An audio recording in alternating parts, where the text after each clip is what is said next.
Child care providers say they're disappointed with lawmakers' inaction during Wednesday's special session of the state legislature.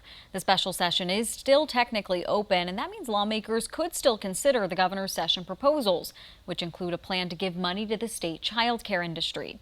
New at 5:30, JT Siskowski has you covered on what child care providers say they think should be done.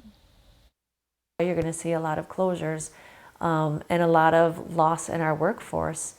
And our families are going to become poorer. Those are the stakes child care providers like Brooke Skidmore of the Growing Tree in New Glarus say hang on the special session of the legislature in the state capitol. State lawmakers are considering a bill that could continue child care funding established by the federal government during the pandemic. That money runs out in a few months, and child care providers are worried about making ends meet without it. While Republicans in the legislature have promised that the child care funding bill will get a hearing, child care providers like Brooke Skidmore here in New Glarus remain skeptical that the legislature will act in a way that will actually benefit their industry. I am very skeptical because we continue to get feedback from our Republican representatives that they are already supporting child care through their bills that they had proposed. Republicans are advancing their own bills in the legislature that they say would help child care providers without giving them any additional funding. It has everything to do with regulations that are in place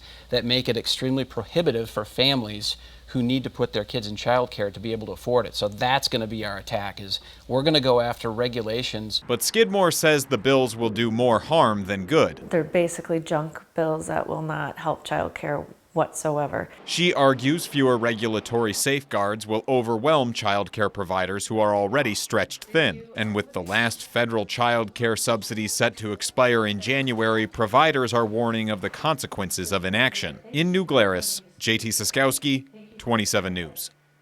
The governor's full workforce package has been assigned to a committee. Kapinga tells us there will most likely be amendments as it moves through the legislative process.